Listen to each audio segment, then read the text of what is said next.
40 years on this bench. I have seen things in this room that would keep most people awake at night. I have watched defendants collapse into tears the moment they realized the evidence was not going their way. I have watched witnesses crack under a single question they did not see coming. I have watched attorneys, expensive ones, confident ones, the kind who walk in like they already know how the morning ends, go completely pale when the facts turned against them. I have been cursed at. I have had people storm out. I have had a man throw a folder of documents at the bench and tell me I had no idea what I was doing. I have seen people cry, beg, threaten, bargain, and perform every version of desperation and arrogance that a human being is capable of producing under pressure. But I have never, not once in 40 years, been left speechless. Until March 6th. That morning, a man worth more money than most people will see across several lifetimes looked me directly in the eye in my own courtroom with a room full of people watching and said 4 words that stopped me completely cold. He said, "I own you, Judge." And for 3 full seconds, I had nothing. No response, no gavel, no words at all. Just the sound of the clock on the wall ticking and a silence so complete I could hear the person in the 3rd row shift in their seat. And the feeling, slow, clarifying, absolute, that something had just changed in that room in a way that could not be taken back. What happened in the minutes and hours that followed is the reason I am telling you this story, because this is not really about Preston Whitmore IV and his $2 billion. That part is almost beside the point. This is about a 68-year-old woman named Dorothy Ellis who drove herself to a courthouse alone in a blue wool coat and a pair of white gloves, carrying 11 months of careful, patient work in a plain manila folder. A woman who refused, quietly, stubbornly, completely, to let money be the thing that decided what was fair. The case came to me as a civil dispute. On paper, it looked simple enough. Dorothy Ellis, age 68, retired, was challenging an eviction notice. The defendant was Preston Whitmore IV, 44 years old, 4th-generation wealth, real estate portfolio spanning 5 states. His grandfather had started the company. His father had expanded it. Preston had inherited it at 30 and spent the following 14 years multiplying it. He had been profiled in business magazines. He sat on the boards of 2 hospitals and a university. His family name was on a building at a law school in Connecticut. He had arrived that morning in a black SUV with a driver and a legal team that billed by the 6-minute increment. His lead attorney, Clifford Barnes, had a reputation that preceded him in courtrooms considerably more elevated than mine. Barnes had a way of filling a room, the kind of practiced, expensive confidence that communicates before a single word is spoken that his client expects to win and has the resources to ensure it. Dorothy had arrived alone. She had lived in the same apartment for 22 years. 22 years in the same building, the same neighborhood, the same 3 rooms where she had built a life from almost nothing. She grew up in Birmingham, Alabama, the daughter of a steel worker and a woman who took in other people's laundry to help make ends meet. She was the first person in her family to finish high school, the first to go to college, which she did on scholarships and a night shift at a diner. She moved to New York in 1982 with $300 and a suitcase that was held together with a belt. She got a job with the Postal Service, and she kept it for 31 years, walking the same route through rain and snow and New York summer heat that bends the air above the pavement, and she was never late, never careless, never the kind of employee you had to follow up with twice. She raised 2 children in that apartment, largely on her own. Her son was now teaching school in the Bronx. Her daughter was a nurse in Philadelphia. Dorothy had been planning to spend her retirement there in those 3 rooms, in the neighborhood where she knew every shopkeeper and every neighbor and every crack in the sidewalk. She had earned that. She had paid for it month by month for 22 years, never once late. Preston Whitmore IV had purchased the building 14 months earlier. Within 60 days, every long-term tenant had received an eviction notice. No violations, no complaints, no cause of any kind.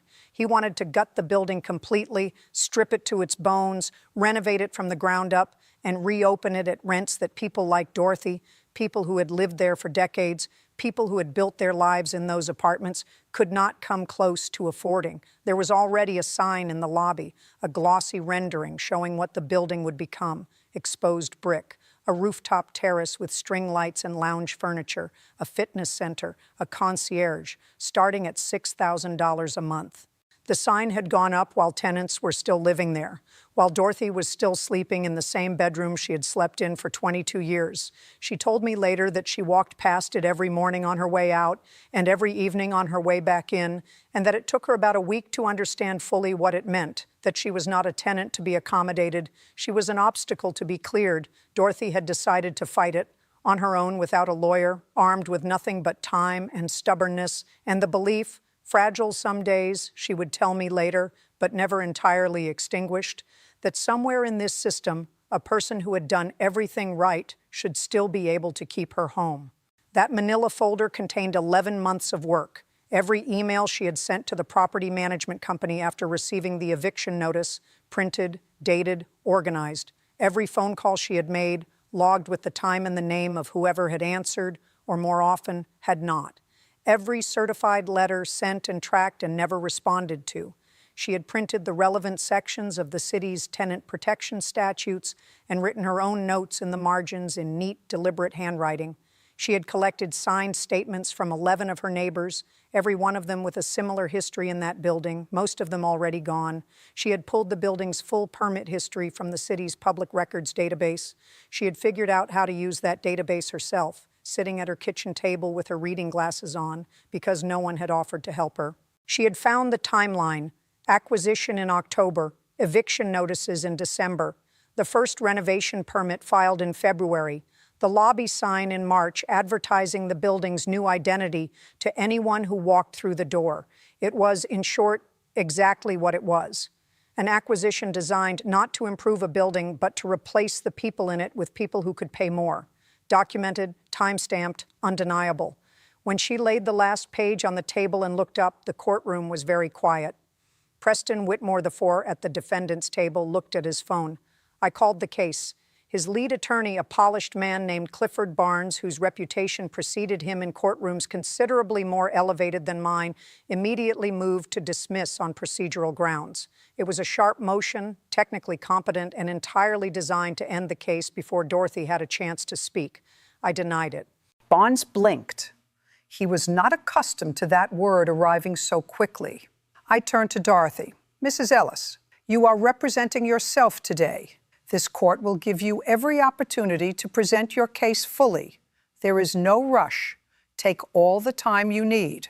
She looked at me the way people look at you when they have been told for 11 months that the system was not built for them, and they are not entirely sure they believe you yet. Then she nodded and opened her folder. What happened over the next 40 minutes was one of the quietest, most methodical, most devastating presentations I have witnessed in this courtroom. Dorothy Ellis did not perform. She did not plead. She did not ask for sympathy or lean on her age or her years of service or anything else that might have softened the room. She simply laid out the facts, one by one, in the order she had organized them, and let them speak for themselves. Her voice was steady throughout.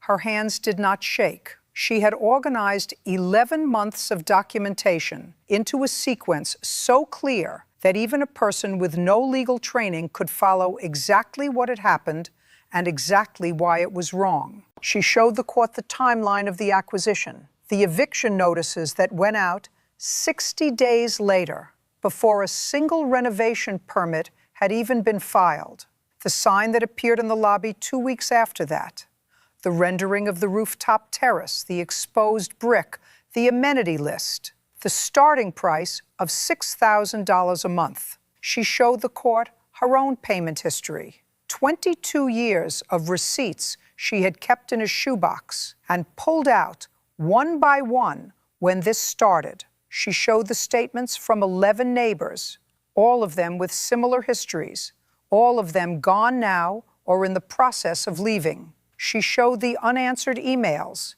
the logged phone calls, the letters sent certified mail that were never responded to. When she placed the last document on the table and looked up, The room was very quiet. I watched Preston Whitmore IV during this. He glanced at his phone twice. He leaned toward Barnes once and said something I could not hear. He did not look at Dorothy.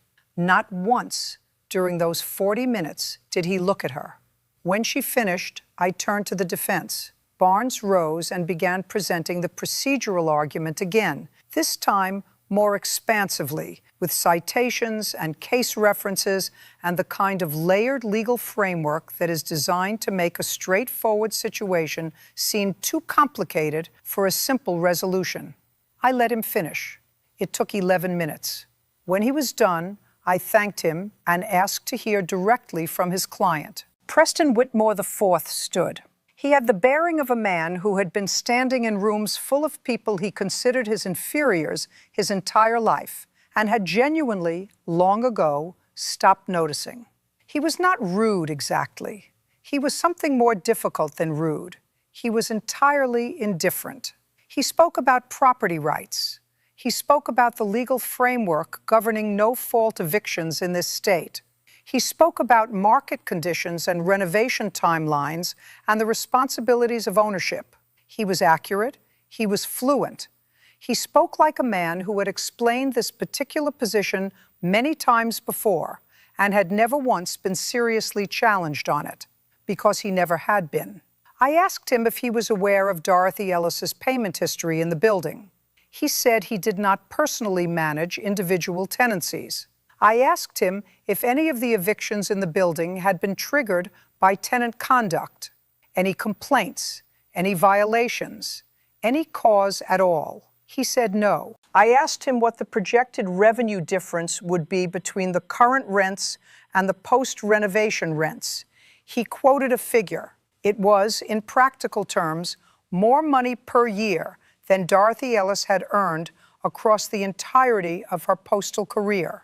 I let that sit for a moment. Then I told him that the legal framework he was describing was real, that his procedural standing was legitimate, that the statutes he and Barnes had cited were exactly what they said they were. I told him the court recognized all of that without reservation. And then I told him that recognizing a legal framework and endorsing what that framework is being used to accomplish are two entirely different things. That this court concerns itself with both, that having the right to do something has never, in this courtroom, been the end of the conversation. He looked at me with a particular expression of a man who has never had that distinction drawn for him before. Not confusion exactly, more like the mild surprise of someone who has encountered an unexpected obstacle in a place where he was not used to finding them. His attorney leaned toward him. I could not hear what Barnes said,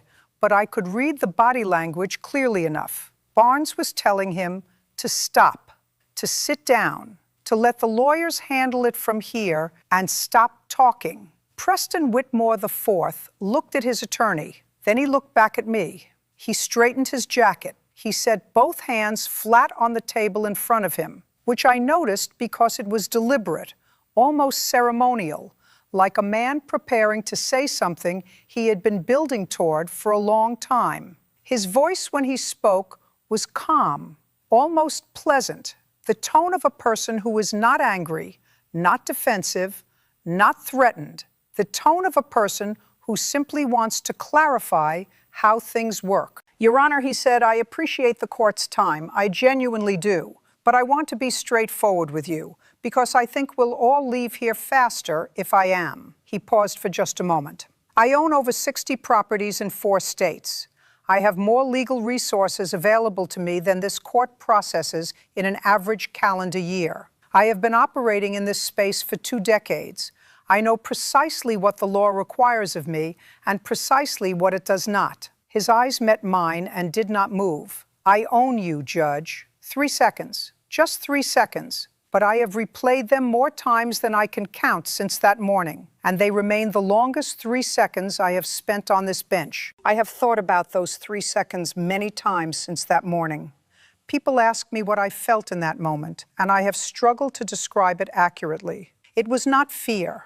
It was not even anger exactly. What I felt was something closer to the particular stillness that settles over a room when something that has been building for a long time finally arrives. He had not invented the belief he was expressing. He had been raised in it, surrounded by it, confirmed in it by every institution and every transaction and every interaction of his adult life. He was not trying to shock me. He was not trying to intimidate me. He genuinely believed it was true.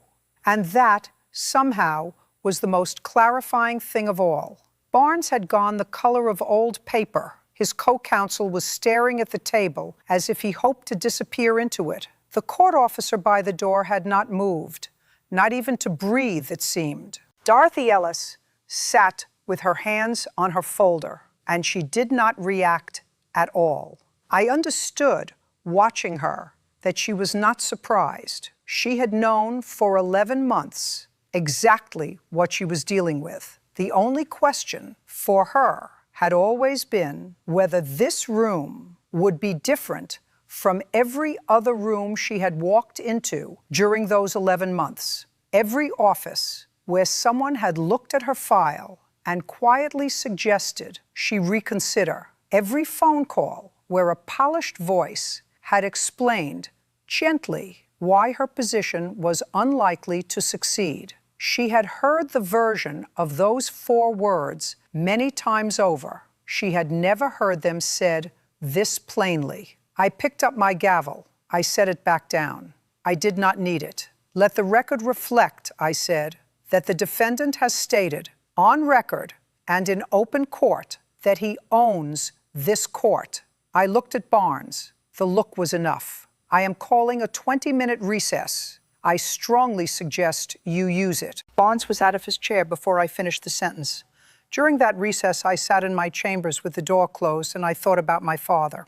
He came to this country with almost nothing and spent his entire working life in construction, laying foundations, framing walls, pouring concrete in winter cold and summer heat, building things that would stand long after he was gone. He earned an honest wage. He never had a driver or a legal team or 60 properties in 4 states. He had a work ethic and a set of values he held onto with the same grip he used on every tool he ever picked up. He used to tell me that men who feel the need to announce what they own are almost always announcing what they are afraid of losing. Real authority, he said, is not declared. It is demonstrated. You earn it quietly, over time, by what you do when no one is watching and when no one is making you do it. The day you have to say it out loud is the day you have already lost it. I sat there and thought about that for the full 20 minutes. I thought about Dorothy Ellis, who would earn 31 years of perfect attendance, who would earn 22 years of on-time payments, who would sat at her kitchen table with her reading glasses on and taught herself to navigate a public records database because no one else was going to do it for her. I thought about what it had cost her to walk into this building today. Not in money, she had none to spare, but in dignity, in nerve, in the simple, exhausting act of believing that her careful, quiet, lifelong effort to do everything right should count for something. I thought about Preston Whitmore IV, who had inherited the foundation and spent his life adding floors to it and calling that construction. When we returned, Barnes requested a settlement conference. The terms were these. All eviction proceedings against long-term tenants were withdrawn. Dorothy Ellis received a 5-year lease renewal at her current rate with a cost of living cap on any future increases. Preston Whitmore IV's company made a contribution, the amount was not small, to a tenant advocacy organization that Dorothy chose herself. He did not look at her when the terms were read into the record. She did not look at him. She did not need to. Before I closed the case, I addressed the courtroom. I said that this court does not belong to anyone with a checkbook or a property portfolio. It belongs to every person who has ever walked through those doors with a legitimate grievance and the courage to bring it here. It was built for Dorothy Ellis. It was built for the 11 other tenants in that building who had done everything right and still woken up one morning to find it was not enough. It exists precisely because power, left entirely to itself, does not self-correct. That is what courts are for. Not to be obstacles to people with resources, but to be a room where resources do not decide the outcome. A room where a woman with a manila folder and 11 months of careful work can stand across from a man with 17 pages of procedural arguments and be heard with equal seriousness. I said that I had been on this bench for 40 years, and I had learned one thing above all others, that the people who announce what they own are almost never talking about property. Preston Whitmore IV left without speaking. Dorothy Ellis put her papers back in her folder one by one, in the same careful order she had kept them all along. She smoothed the cover. She stood. She looked at me for a moment with those steady, tired, entirely undaunted eyes. "Thank you, Your Honor," she said. "You did the work," I said. "I just made sure it got heard." She put on her white gloves. She picked up her folder. And she walked out of my courtroom and went home. To her apartment, her 3 rooms, her home of 22 years. I sat at that bench for a long time after the room cleared. The afternoon light came in through the windows at a low angle and fell across the plaintiff's table, across the spot where Dorothy's folder had been, and I just sat there and let the quiet settle. I thought about those 4 words and what they revealed, not about Preston Whitmore IV specifically. I have seen versions of him before, and I will see them again. What struck me was the completeness of the belief, the total, unexamined certainty that money accumulates into a kind of sovereignty, that enough of it eventually places you in a separate category, above the ordinary obligations, beyond the ordinary rules, exempt from the ordinary requirement to justify yourself to anyone. He was not performing arrogance. He was not posturing for the room. He genuinely believed what he said. He had believed it for so long, in so many rooms where no one had ever seriously pushed back, that saying it out loud in a courtroom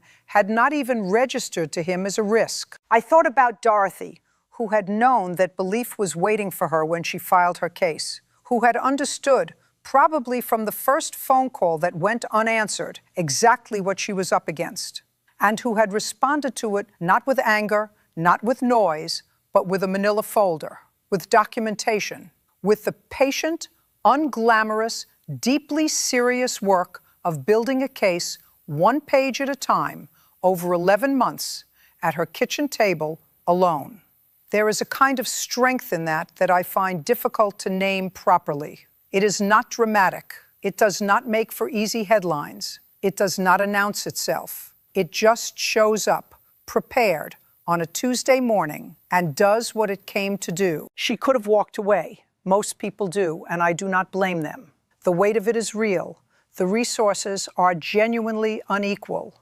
The system is genuinely imperfect. I am honest enough to say that not every story like this one ends the way Dorothy's did. Sometimes the Prestons of the world do win, and the Dorothys go home to start packing. That is the truth, and I will not pretend otherwise. But on March 6th, in this courtroom, Dorothy Ellis did not walk away, and the reason the system worked on that day, the only reason, is because she refused to let it fail her. She prepared.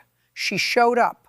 She stood at that table and she presented 11 months of careful work with a steadiness that I have rarely seen matched by lawyers who have been practicing for 30 years. And when a man with $2 billion looked her in the eye and implied through 4 words directed at me that none of it mattered, that money made all of it beside the point, she sat with her hands on her folder and she did not react, because she had always known he believed that. The only question had always been whether this room would be different. It was. My father used to say that the difference between what you own and what you are is the only difference that matters in the end. Preston Whitmore IV owns a great deal. But Dorothy Ellis, with her shoebox of receipts and her handwritten margin notes and her white gloves, she is something that cannot be purchased or inherited or announced. She is what it looks like when a person refuses at every turn to be made smaller than she is. She won. If this story stayed with you, if you believe that showing up still matters, that preparation and patience and quiet persistence can still be enough, share it with someone today. Someone who needs a reminder that the system, imperfect as it is, still has room for people who do the work. Subscribe to this channel because there are more stories like this one, stories from 40 years on this bench that I am not done telling. And leave me a comment. Tell me about someone in your life who showed up when it would have been so much easier to turn around. Tell me their name. People like Dorothy Ellis deserve to be remembered.